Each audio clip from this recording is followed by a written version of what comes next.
Hello everyone, this is the part 3 of aggregate demand and aggregate supply chapter. इस chapter में हमने 2 part complete कर ली हैं। First part में हमने एग्रीगेट डिमांड क्या होता है उसके कंपोनेंट्स देख लिए, एग्रीगेट सप्लाई भी देख लिया और एग्रीगेट डिमांड और एग्रीगेट सप्लाई वाली अप्रोच भी देख ली हमने। ठीक है, आई होप आप सबने वो देख ली होगी वीडियो। अगर आप इस पार्ट को देख रहे हो तो इस पार्ट को कवर करने से पहले आप उस पार्ट 1 को और पार्ट 2 को श्योरली कंप्लीट कर लेना, तभी आपको कॉन्सेप्ट समझ में आएंगे ईजिली। ठीक है, और पार्ट 2 में हमने सेविंग इन्वेस्टमेंट अप्रोच देख ली थी, एक्सेस डिमांड एक्सेस सप्लाई वाली टर्म्स वगैरह हमने चीज़ें देख ली थी, इन्फ्लेशनरी गैप डिफ्लेशनरी गैप सब देख लिया था।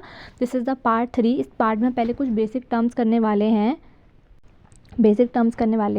जैसे कि फर्स्ट टर्म है हमारी फुल एम्प्लॉयमेंट। ये टर्म्स आपकी मतलब बेसिक है कि आपको पता होनी चाहिए, क्योंकि आप इकोनॉमिक्स के स्टूडेंट हो, आपने 2 साल इकोनॉमिक्स पढ़ी है, 9th-10th में भी थोड़ी बहुत पढ़ी है, बट आपने अपनी ग्रेजुएशन या अपनी हायर एजुकेशन आपने पढ़ी है इसमें, तो आपको बेसिक टर्म्स पता होनी चाहिए। बहुत ईजी है, आपको समझ में आ जाएगी।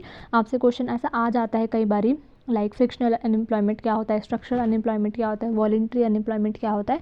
सो 1 मार्क्स में डेफिनेशन के पॉइंट ऑफ व्यू से आ जाएगा, या आपको एक डेफिनेशन दे दी जाएगी, आपको मैच करना होगा कि ये किसकी डेफिनेशन है। तो आपको बस इतना पता होना चाहिए, आपको लर्न करना है, इतना कुछ नहीं है इसमें। ठीक है, देखो फुल एम्प्लॉयमेंट क्या होता है। Full employment refers to a situation in an economy where all those who are willing and able to work at the prevailing wage rate are employed. मतलब कि एक ऐसी सिचुएशन है इकॉनमी में जिसमें जितने भी लोग हैं ना विलिंग करने के लिए रेडी हैं काम करने के लिए। मतलब कि हमारे पास जितना भी हमारा अगर वेज रेट चल रहा है इकनॉमी में 100, मतलब 100 पर आवर चल रहा है एट द रेट 1 आवर। अगर 1 आवर पे 100 मिल रहे हैं और जो हमारे लोग हैं जो कह रहे हैं कि हम रेडी हैं काम करने के लिए, so it is full employment. ठीक है, it does not mean zero unemployment. इसका मतलब ये नहीं होता कि हमारी इकोनॉमी में बिल्कुल भी अनएम्प्लॉयमेंट नहीं है। अनएम्प्लॉयमेंट हमारी इकोनॉमी में है, क्योंकि due to some frictional and voluntary unemployment. Voluntary unemployment, frictional unemployment हम आगे डिस्कस करने वाले हैं। ठीक है, बोर्ड लाइन में आपको ये मेंशन करना है। बोर्ड लाइन मैंने स्पेसिफिकली मेंशन करी है यहाँ पे हर एक उसमें, क्योंकि बोर्ड लाइन से आपके कीवर्ड्स हैं यहाँ पे। Full employment refers to situation where there is no involuntary unemployment in the economy. ठीक है, आप जो ऊपर वाली डेफिनेशन है वो लिखकर आप इसमें इन अदर वर्ड्स करके लिख सकते हो, जिससे थोड़ा आपका लेंथ बड़ी हो जाएगी आंसर की। ठीक है, आई होप आपको समझ में आ गया होगा फुल एम्प्लॉयमेंट क्या होता है। सेकंड हमारा है structural unemployment. Structural unemployment arises due to mismatch between the skill of workers and the requirement of job is in the economy. मतलब कि आप जैसे एग्जांपल लो कि जैसे आप हो एक टेक स्टूडेंट, आप जैसे अभी आप कॉमर्स के स्टूडेंट हो, सब कॉमर्स के या फिर ह्यूमैनिटीज़ के स्टूडेंट हो आप सब। ठीक है, और आपको जॉब करनी है, बट आपको एक जॉब मिल रही है टेक बैकग्राउंड की, मतलब आपको वहाँ पे चाहिए जावा पाइथन वगैरह ये सब आपको आना चाहिए, C++ ये सब आना चाहिए आपको, बट आपको जॉब नहीं मिल रही। तो मतलब क्या है कि हमारी जो स्किल है ना मिसमैच हो रही है। इस मिसमैच की वजह से हम जो अनएम्प्लॉयड रह रहे हैं उसको हम बोलते हैं स्ट्रक्चरल अनएम्प्लॉयमेंट। समझ गए होगे आई होप कि आप सबको कैलकुलेशन अकाउंट्स वगैरह सब चीज़ आती हैं, बट आपको जॉब जो ऑफ़र हो रही है वो आपको C++ वाली हो रही है, जावा वाली हो रही है। तो आप जो काम नहीं कर पा रहे और जब वर्क नहीं कर पा रहे, जब अर्न नहीं कर पा रहे इकॉनमी में, जो कंट्रीब्यूशन नहीं दे पा रहे, उसको हम बोलते हैं structural unemployment. It occurs because of technological change. Technology change से हो सकता है, चेंजेस इन डिमांड पैटर्न से हो सकता है, स्ट्रक्चरल चेंजेस से हो सकता है।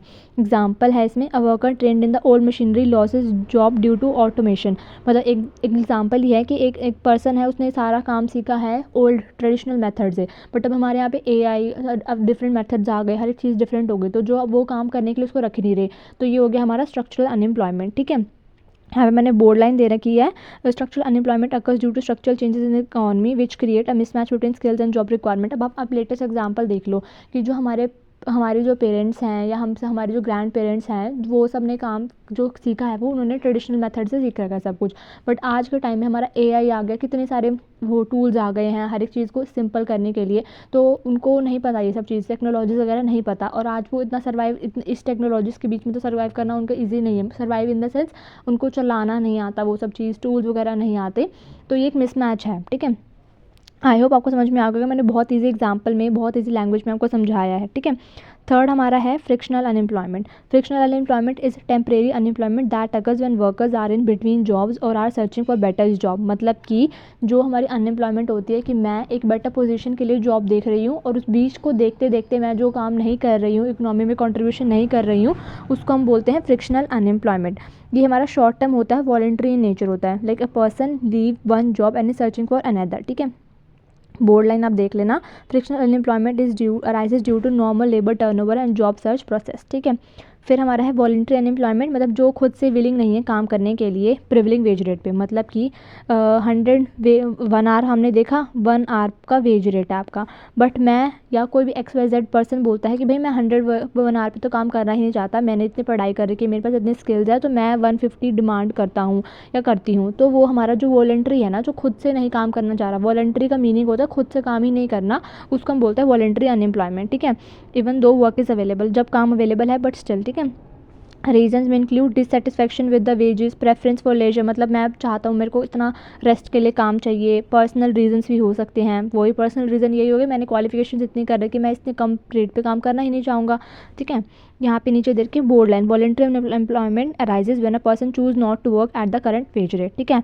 कुछ वर्ड्स मैंने जो मेंशन करके आपको फॉर श्योर मेंशन करने हैं, अगर क्वेश्चन में आता है तो तभी मैंने 1 लाइन में लिखा हुआ है, क्योंकि बोर्ड एग्जाम में आपके कीवर्ड्स की ही मार्किंग होती है। अगर हमको CBSE को जो टीचर्स हैं उनको वो वर्ड्स दिख जाते हैं तो वो एक इम्प्रेसिव इम्पैक्शन पड़ता है आपका, और आपका एक अच्छा इम्प्रूव हो सकता है मार्क्स में, ठीक है। फिर हमारा है इनवॉलेंट्री अनएम्प्लॉयमेंट, इसको क्या हो गया, involuntary unemployment occurs when a person is willing to work at the prevailing wage rate but can not find employment, मतलब कि जो हमारी 101 आवर का देखा, उसमें लोग काम करने के लिए रेडी हैं बट उनको जॉब ही नहीं मिल रही, क्यों? क्योंकि जैसे वैकेंसीज होती है, वैकेंसी इज़ फॉर 50 पीपल के लिए है, बट 100 लोग हैं हमारे टोटल जो अनएम्प्लॉयड हैं, तो जो 50 बाकी बच गए वो लोग भी देख रहे हैं ना, तो नहीं मिल पा रही, तो उसको हम बोलते हैं involuntary unemployment when a person is willing to work at the prevailing wage rate but can not find employment, मतलब वो काम ही नहीं मिल रहा उसको, ठीक है। This is consider a serious economic problem, हमारे लिए एक सीरियस इकोनॉमिक प्रॉब्लम है, क्यों? क्योंकि जब हमारे पास 100 ही वैकेंसीज़ हैं एंड 50 लोगों को मिल गई, 50 बच गए बेचारे जिनको नहीं मिली, तो ये जो है ये एक हमारा नेगेटिव इम्पैक्ट क्रिएट करता है इकोनॉमी के लिए, हमें इन लोगों के लिए भी एम्प्लॉयमेंट अपॉर्चुनिटीज़ जनरेट करनी चाहिए। This is what the involuntary unemployment states. Board line हमारी है, involuntary unemployment refers to situation where people are willing to work at the current wage rate but are unable to get employment, ठीक है। अब जो ये वाला है ना, measures to correct excess demand and excess deficient demand, this is the most important, ठीक है। आपसे CBSE में ये question very very very repeat होता है, मतलब भी आपसे बहुत बार पूछा जाता है, ठीक है। तो आपको क्या करना है मैं बताऊंगी नेक्स्ट वीडियो में कि कौन कौन से क्वेश्चंस आते हैं, कैसे अटैम्प्ट करना है, उसमें ये भी क्वेश्चन होगा, तो आपको इसी को तभी करना है, ठीक है। हमारे गवर्नमेंट ने दो मेजर्स यूज़ करे हैं, एक हमारा है फिजिकल पॉलिसी, एक हमारा है मॉनेटरी पॉलिसी, ठीक है।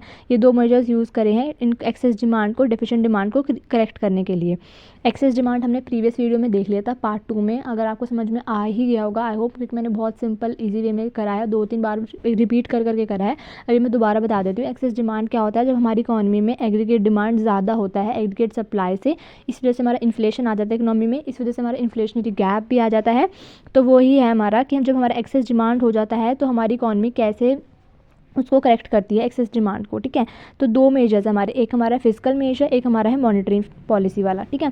फिजिकल पॉलिसी में क्या होता है, गवर्नमेंट हमारी एक्सपेंडिचर को रिड्यूस कर देती है, गवर्नमेंट एक्सपेंडिचर को रिड्यूस कर देती है, मतलब कि पहले हमारी गवर्नमेंट हमें बहुत सारी फैसिलिटीज़ प्रोवाइड कराती है, हमारे लिए वेलफेयर प्रोग्राम्स जनरेट करती है, मतलब बहुत कुछ प्रोवाइड कराती है। जब हमारे को गवर्नमेंट बहुत अच्छी फैसिलिटीज़ प्रोवाइड कराती है तो हम लोग खुश हो जाते हैं, हम लोग डिमांड करते हैं, जब हम डिमांड करते हैं तो उससे हो जाता है प्राइजेस वगैरह सब क्या हो जाते हैं, इंक्रीज़ हो जाते हैं, और उससे हमारा क्या जाता है, इन्फ्लेशन आ जाता है। बट अब हमें उसी इन्फ्लेशन को कंट्रोल करना है, तो उसके लिए हमें क्या करना है, गवर्नमेंट अपना एक्सपेंडिचर क्या कर देगी, रिड्यूस कर देगी। आपको ये कीवर्ड्स ध्यान रखने हैं, reduction in government expenditure, this is very important, ठीक है। तो अब हमारी गवर्नमेंट क्या करेगी, हमारा जो इन्फ्लेशन है उसको कंट्रोल करने के लिए गवर्नमेंट अपना एक्सपेंडिचर कम कर देगी। उसका मतलब क्या है, जब हमारा गवर्नमेंट एक्सपेंडिचर कम हो जाएगा, लोग सेटिस्फाई नहीं होंगे, लोग बहुत अनहैप्पी हो जाएंगे गवर्नमेंट के साथ, तो उससे लोग डिमांड ही नहीं करेंगे। जब डिमांड नहीं करेंगे तो उससे हमारा क्या हो जाएगा, इन्फ्लेशन कंट्रोल हो जाएगा, ठीक है। एग्जाम्पल, कट इन इंफ्रास्ट्रक्चर और डिफेंस एक्सपेंडिचर। सेकंड हमारा है increase in taxes. Increase in taxes मतलब जैसे हमारी इनकम है हमारी 10,000 ले लो एक मंथ की, ठीक है। 10,000 है, पहले हमारी गवर्नमेंट हमसे टैक्स लेती थी सिर्फ 2,000 लेती थी, फिर भी हमारे पास 8,000 बच जाते थे। जब हम 8,000 से अच्छी खासी डिमांड करते थे गुड्स एंड सर्विसेज की कंजप्शन के लिए और भी एक्स्ट्रा चीज़ों के लिए डिमांड करते थे। अब गवर्नमेंट ने क्या कर दिया, अब हम डिमांड ज़्यादा करते थे तो उससे हमारा क्या होता है, इन्फ्लेशन हो जाता था। तो अब गवर्नमेंट ने क्या करा, टैक्स रेट इंक्रीज़ कर दिया। अब 10,000 से गवर्नमेंट ने कर दिया सीधा 4,000, अब 4,000 कर दिया। अब हमारे पास क्या बच गए, टोटल 6,000 बच गए हमारे पास, सॉरी अब हमारे पास बच गए 6000, ठीक है। गवर्नमेंट ने टैक्स रेट बढ़ा दिया, 4000 कर दिया। अब हमारे पास बच गए 6000, हमारे पास 6000 बचे हैं। हमारे को बेसिक नेसेसरी पे स्पेंड करना पड़ेगा, हम एक्स्ट्रा चीज़ों की डिमांड नहीं करेंगे। तो हम डिमांड जब नहीं करेंगे तो हमारा एग्रीगेट डिमांड कम हो जाएगा और इन्फ्लेशन भी हमारा क्या हो जाएगा, कंट्रोल में आ जाएगा, ठीक है। देखो, high direct and indirect taxes reduce disposable income and consumption, thereby reducing aggregate demand, ठीक है। आई होप आपको समझ में आएगा। आपको फिजिकल पॉलिसी मेजर्स में ये दो ही दिखाने, गवर्नमेंट के एक्सपेंडिचर वाले और एक इंक्रीज इन टैक्सेस वाले। अब हमारा ज़्यादा है monetary policy measures. Monetary policy हमारा कौन कंट्रोल करता है, आरबीआई कंट्रोल करता है। यहाँ पे मैंने एक वर्ड लिख रखा है, कॉन्ट्राडिक्टरी मॉनेटरी पॉलिसी, मतलब हमारा आरबीआई कौन सा फॉलो करता है, कॉन्ट्राडिक्टरी मॉनेटरी पॉलिसी। अब आपको ऐसा क्वेश्चन में आ जाएगा एमसीक्यू में कि आपकी इकनॉमी में बहुत ज़्यादा इन्फ्लेशन है, ठीक है। तो उस केस में हमारा आरबीआई कौन सी मॉनेटरी पॉलिसी को फॉलो करेगा, तो कॉन्ट्राडिक्टरी मॉनेटरी पॉलिसी फॉलो करेगा। या फिर 6 मार्क्स में क्वेश्चन आएगा कि explain the contradictory monetary policy. अब किसी को कॉन्ट्रैक्शनरी मॉनेटरी पॉलिसी है, क्वेश्चन आ जाएगा इसे, explain the contractionary monetary policy, ठीक है। अब आपको उसमें ये नहीं लिखा होगा एक्सेस डिमांड वाला है या डेफिशिएंट डिमांड वाला है, उसमें ये नहीं लिखा होगा, उसमें आपको सिर्फ ये कॉन्ट्रैक्शनरी मॉनेटरी पॉलिसी लिखा होगा। तो आपको उस वर्ड से देखना है कि भाई हाँ, हमें एक्सेस डिमांड वाला समझाना है या डेफिशिएंट डिमांड वाला समझाना है। तो मैंने जो जो वर्ड लिखे हुए हैं ना, आपको उनको हर एक वर्ड को अपने दिमाग में बिठाना है, क्योंकि मैंने हर एक चीज़ जो नोट्स बनाए हैं ये बहुत इंपॉर्टेंट नोट्स हैं, बहुत शॉर्ट क्रिस्प नोट्स हैं। मैंने कुछ भी आलतू फालतू की चीज़ नहीं लिखी, मैंने सिर्फ जो एग्ज़ाम से रेलेवेंट है वही इस नोट्स में ऐड कर रखा है। और मुझे पता है टाइम बहुत कम है, बहुत लिमिटेड टाइम है, इसलिए मैं ये नोट्स भी फ्रीली शेयर कर रही हूँ। अदरवाइज़ आप जितने भी देखोगे ना, प्लेटफॉर्म्स वगैरह हैं, बहुत सारे अलग वो भी हैं जो कोचिंग प्रोवाइड करा रहे हैं, वो इस सब चीज़ के चार्जेस करते हैं। तो मैं चाहती हूँ कि आप सब अच्छे से पास हो जाओ, अपने पेरेंट्स को प्राउड फील कराओ और एक अच्छा स्कोर गुड करो, ठीक है, और आगे आपका ब्राइट करियर हो, इसलिए, ठीक है। अब हम स्टार्ट करते हैं अपने टाइप्स ऑफ मॉनेटरी पॉलिसी। दो है हमारे, एक हमारा क्वांटिटेटिव, एक हमारा क्वालिटेटिव, ठीक है। ये आई होप आपको पता होगा। क्वांटिटेटिव में हमारा जाता है इंक्रीज इन रेपो रेट। अब आपको क्या ध्यान में रखना है, रेपो रेट, ठीक है। अभी आप फिलहाल रेपो रेट पे ध्यान दो। रेपो रेट क्या होता है, repo rate is the rate at which commercial bank borrow from RBI. मतलब जो हमारे कमर्शियल बैंक्स होते हैं ना, एचडीएफसी, कोटक महिंद्रा बैंक, ये सारे जो बैंक हैं, ये सारे बैंक हमारा आरबीआई सेंट्रल बैंक से क्या लेते हैं, बोरो करते हैं मनी को, ठीक है।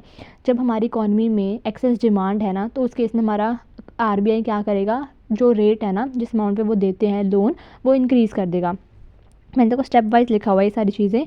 रेपो रेट क्या करे, रेपो रेट का पहले आपको मीनिंग बताना है। सबसे पहले आपको स्टार्ट कैसे करना है, मीनिंग बताना है रेपो रेट का, ठीक है।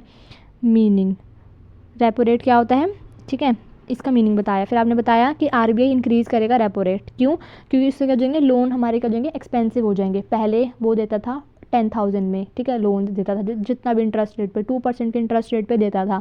अब वो उसने कर दिया, जब हमारा 10,000 का वो लोन देता था 2% के रेट से। This is just an example. अब 2% पे देता था तो लोग उसको इजीली अफोर्ड कर लेते थे, इजीली लोग रीपे कर देते थे इंटरेस्ट को, तो लोग डिमांड ज़्यादा करते थे, इस वजह से हमारा इन्फ्लेशन आ गया था। अब गवर्नमेंट ने देखा कि भाई इन्फ्लेशन आ चुका है, बहुत नेगेटिव इम्पैक्ट पड़ रहा है इसका इकॉनमी में, तो गवर्नमेंट ने क्या कर दिया, 3% कर दिया उसको। अब जब रेट बढ़ गया, 3 हो गया या 4 हो गया, चलो 4 ले लो, 4 हो गया, तो लोगों ने डिमांड करनी कम कर दी। इससे क्या हो जाएगा, हमारा इन्फ्लेशन कंट्रोल हो जाएगा। ये एक सीक्वेंस वाइज, मतलब एक आप तो होता है ना, कहानी के रूप में आप इसको समझ सकते हो कि इसको ये हुआ तो वो हुआ। इकोनॉमिक्स इसीलिए बहुत इजी है कि आप अपने आसपास सब कुछ चीज़ देख रहे होते वैसे है, ठीक है। लोन हमारे कैसे होते हैं, एक्सपेंसिव हो जाएंगे, बोरोइंग डिक्रीज हो जाएगी, इन्वेस्टमेंट एंड कंजप्शन फॉल हो जाएगा, और एग्रीगेट डिमांड भी हमारी क्या हो जाएगी, कम हो जाएगी। इससे हमारा इन्फ्लेशन कंट्रोल हो जाएगा, ठीक है। जो हमारा कॉन्ट्रैक्शनरी मॉनेटरी पॉलिसी है ना, कॉन्ट्रैक्शनरी मॉनेटरी पॉलिसी है, उसमें हमारा सब कुछ हाई है, increase in bank rate, increase in CRR, increase in SLR, open market operations का भी हम देखेंगे, ठीक है। तो ये सब में इंक्रीज़ है हमारा। तो हमने रेपो रेट देख लिया। अब हमारा है बैंक रेट। आपको बैंक रेट का मीनिंग बताना है। Bank rate is a rate at which RBI lends long term loan to bank, मतलब आरबीआई बोरो करता है कमर्शियल बैंक से। Bank rate is the rate at which central bank lends money to commercial bank, मतलब कि land करता है, उधार पे देता है बैंक रेट, ठीक है। इसमें भी वो बैंक रेट इंक्रीज़ कर देगा, लोग लोन ही नहीं लेना पसंद करेंगे कमर्शियल बैंक्स वाले, उससे हमारा मनी सप्लाई कम हो जाएगा। सीआरआर क्या होता है, कैश रिजर्व रेशो, जिसमें एक कैश इतना परसेंट ऑफ उनको जो कमर्शियल बैंक्स होते हैं ना, उनको डिपॉजिट करना होता है आरबीआई के पास। मतलब कि अगर 10,000 है तो 10,000 में से उनको एटलीस्ट लगा लो 1,000 उनको डिपॉजिट करना होता है। अब जब वो सीआरआर बढ़ा देगा 1,000 से 3,000 कर देगा, तो लोग ना बोलेंगे कि भाई हम कर ही नहीं रहे, ठीक है, इससे लेस मनी अवेलेबल हो जाएगा लैंडिंग कैपेसिटी रिड्यूस हो जाएगी और मनी सप्लाई क्या हो जाएगी, डिक्रीज हो जाएगी। एसएलआर होता है स्टैचुटरी लिक्विडिटी रेशियो, जिसमें बैंक्स को कुछ फंड अपने डिपॉजिट करके रखने होते हैं अपने पास ही, not with the commercial bank, central bank के पास नहीं रखना होता, खुद के पास रखना होता है उनको, ठीक है। इससे भी मनी अवेलेबल प्रोवाइड कराने के लिए उनके पास कम हो जाएगा, लोग डिमांड कम करेंगे और एग्रीगेट डिमांड हमारी क्या हो जाएगी, डिक्रीज हो जाएगी। लास्ट है हमारा ओपन मार्केट ऑपरेशंस। इसमें क्या होता है, हम सेल करते हैं सिक्योरिटीज़ को, ठीक है। सिक्योरिटीज़ को सेल करेंगे, पब्लिक को पे करना पड़ेगा मनी आरबीआई को जब वो पे करेंगे तो उनके पास अमाउंट, खुद के पास कम पैसे बच जाएंगे, मनी सप्लाई रिड्यूस हो जाएगी और एडी फॉल हो जाएगा। इन सब का हमारा कंक्लूजन सिर्फ यही है कि हमें एग्रीगेट डिमांड को कम करना है और इन्फ्लेशन को कंट्रोल करना है, ठीक है। हमें इन्फ्लेशन को कंट्रोल करना है, एग्रीगेट डिमांड को कम करना है। तो इसका हमारा सिंपल स्टेप क्या है, मॉनेटरी पॉलिसी में हमें repo rate, bank rate, cash reserve ratio, statutory liquidity ratio और इन सबको इंक्रीज़ करना है, ठीक है, और इसमें सेल करना है। तो ये रहा हमारा, इसमें कंक्लूजन भी दे रखा है मैंने। देखो मनी सप्लाई कैसे डिक्रीज़ होगी, जब हमारा एग्रीगेट डिमांड फॉल होगा, इन्फ्लेशन भी कंट्रोल हो जाएगा, ठीक है। अब हमारा आ जाता है measures to correct deficit demand. अब डेफिसिट डिमांड को कैसे करेंगे, मतलब डेफिसिट डिमांड क्या होता है, जो हमारा एग्रीगेट डिमांड कम होता है एग्रीगेट सप्लाई से, ठीक है। फिजिकल पॉलिसी, मॉनेटरी पॉलिसी दोनों सेम है, बस जो हमने ऊपर देखा था उसका उल्टा हो जाएगा। वहाँ पे हमने देखा था ना कि हम अपना गवर्नमेंट एक्सपेंडिचर क्या कर देती है, कम कर देती है, यहाँ पे गवर्नमेंट एक्सपेंडिचर क्या कर देगी, बढ़ा देगी, ठीक है। और टैक्सेस भी कम कर देगी। टैक्सेस कम करेगी तो लोगों के पास इनकम पहले 10,000 थी, 10,000 पे गवर्नमेंट 1,000 का टैक्स ले रही थी, 9,000 थी, अब गवर्नमेंट क्या कर देगी भाई 500 टैक्स ले रही है सिर्फ, तो लोगों के पास बच जाएगा 9,500 बच जाएगा। इनकम बढ़ी तो वो एक्सपेंडिचर भी ज़्यादा करेंगे, डिमांड करेंगे, तो उससे हमारा क्या हो जाएगा, सिचुएशन कंट्रोल हो जाएगी, ठीक है। मॉनेटरी पॉलिसी में भी वही है, हमने सारा ऊपर देख ही लिया है, ऊपर हमने इंक्रीज़ करा था, यहाँ डिक्रीज़ हो जाएगा, ठीक है। यही सारी सेम एक्सप्लेनेशन है, बिल्कुल सेम है। लोन चीप हो जाएंगे, बोरोइंग इंक्रीज़ हो जाएगी, इन्वेस्टमेंट भी इंक्रीज़ हो जाएगी, एग्रीगेट डिमांड बढ़ जाएगी, ये सेम है। मैंने यहाँ पे देखो एक टेबल फॉर्म में लिख रखा है ताकि आप इसको लर्न कर लो, अंदर के एक्सप्लेनेशन आप कर सकते हो, ठीक है। कंक्लूजन आ गया है आपका, ठीक है। आई होप आपको समझ में आ गया होगा। अगर आपको इस चीज़ में डाउट है, मैंने डेफिसिट डिमांड का एक्सप्लेन नहीं करा क्योंकि सेम चीज़ है, बार बार रिपीट करने वाली बात है। अगर नहीं समझ में आया तो आप कमेंट सेक्शन में बोल देना, मैं आपको बता दूँगी दोबारा से, ठीक है। एपीसी, एपीएस, एमपीसी, एमपीएस, ये वाला जो टॉपिक है ना, ये भी आपका फॉर्मूला बेस्ड क्वेश्चन है, फॉर्मूला बेस्ड आता है, 4 मार्क्स में भी आ जाता है, 3 मार्क्स में भी आ जाता है, ठीक है। आपको उसको अच्छे से कर लेना है। अब देखो हमारा एपीसी की फुल फॉर्म है एवरेज प्रोपेंसिटी टू कंज्यूम। पहले आपको बताना है इसका मीनिंग कैसे। देखो एपीसी का मीनिंग है कि जितनी भी हमारी इनकम है ना, उसका रेशियो बताता है कि हम कितना कंज्यूम करते हैं। लाइक फॉर एग्जांपल, इफ़ हमारी इनकम है 1000, हम 1000 में से 800 कंज्यूम कर रहे हैं एंड 200 हम क्या कर रहे हैं, सेव कर रहे हैं, ठीक है। ये हो गया कि हमारी इनकम में से हम कितना कंज्यूम कर रहे हैं, उसको हम बोलते हैं average propensity to consume. APC refers to the ratio of consumption to income at a given level of income. It shows what proportion of income is spent on consumption, कितना हम अपना कंजप्शन पे लगा रहे हैं। इसका फॉर्मूला आपको learn करना है अच्छे से, C/Y इस तरीके से लिखा जाता है, ये C where C is consumption and Y is income, ठीक है। की पॉइंट्स क्या है हमारे इसमें कि एपीसी हमारा हमेशा ग्रेटर देन 1 होता है, ठीक है। एपीसी हमेशा हमारा ग्रेटर देन 1 होता है at very low income levels, और APC falls as income increases, जैसे जैसे हमारी इनकम बढ़ती है हमारा एपीसी क्या हो जाता है, कम होता जाता है। मतलब कि हमारी पहले इनकम थी 1000, फिर हमारी इनकम हो गई 2000, फिर हमारी इनकम हो गई 3000, फिर हमारी इनकम हो गई 4000। पहले हम कंजप्शन पे स्पेंड करते थे 500, अब हमने कर दिया 400, हमने 300 कर दिया। क्यों? बिकॉज हम अपनी सेविंग्स को इंक्रीज़ कर रहे हैं, ठीक है। APC can equal be to 1। APC is always positive. Always positive क्यों होता है? अगर हमारी इनकम ज़ीरो भी है, हमने जैसे ऊपर देखा, अगर हमारी इनकम ज़ीरो है तब भी स्टिल हम कुछ ना कुछ कंज्यूम करते हैं ड्यू टू ऑटोनॉमस कंजप्शन, हमारे को कुछ ना कुछ कंज्यूम करना पड़ता है, ठीक है। यहाँ पे नीचे इसका एग्जांपल दे रखा है कि इनकम 100 है, कंजप्शन सिंपल, आपको उसकी वैल्यू पुट करनी है 80/100 विच इज़ इक्वल टू 0.8। आपको सिर्फ ऐसा क्वेश्चन आता है कि आपको वैल्यूज़ दे दी गई होगी APC की, जैसे यहाँ पे ये दे रखी है, वैसे आपको वैल्यूज़ दे दी गई होगी, आपको बस फॉर्मूले में पुट करना है और आंसर निकालना है, ठीक है। अब हमारा APS भी सेम वही है कि हम अपनी इनकम में से कितना प्रपोर्शन सेव कर रहे हैं। So APS refers to the ratio of saving to income at a given level of income. It shows what proportion of income is saved. Formula है इसका S/Y विच इज़ सेविंग और income, ठीक है। APS के हमारे कुछ की points हैं कि APS हमारा नेगेटिव होता है at low level of income. Low level of income पे हमारी APS क्या होता है, नेगेटिव। अब हमने ऊपर देखा था जैसे कि हमारी इनकम यहाँ पे 0 है, ठीक है। यहाँ पे हमारा कंजप्शन था 50, हमने कुछ कंज्यूम करा था, और सेविंग क्या था यहाँ पे हमारा -50, ठीक है। क्यों? क्योंकि हमारी ज़ीरो इनकम है, तो हम कुछ ना कुछ तो कंज्यूम कर ही रहे हैं ना, तो वो उस वजह से वो हम किससे कर रहे हैं, जो हम अपनी पुरानी सेविंग्स से। तो सेविंग्स क्या हो जाएगी हमारी, कम लेवल ऑफ इनकम पे ज़ीरो, नेगेटिव होगी, सॉरी, ठीक है। APS increases as income increases, जैसे जैसे हमारी इनकम बढ़ती है हमारी सेविंग्स इंक्रीज हो जाती है। APS can be zero when saving is zero, जब हमारी सेविंग जीरो होती है तो एपीएस भी जीरो होता है। APS is always less than 1, ठीक है। आपसे ऐसे फीचर्स में आ जाता है कि किसका फीचर है एमसीक्यू में। यहाँ पे एग्जाम्पल दिया हुआ है कि इसका एग्जाम्पल है, रिलेशनशिप क्या है हमारा एपीसी और एपीएस में, ये आपको लर्न करना है। APS plus APC is equal to 1। अब आपको एपीएस की वैल्यू गिवन है तो आपको एपीसी की निकालनी है, तो कैसे निकालोगे, तो एपीसी की निकालनी है तो हम 1 माइनस एपीएस कर दोगे, ठीक है, सिंपल। या एपीसी का वाइसा वर्सा भी आप कर सकते हो, ठीक है।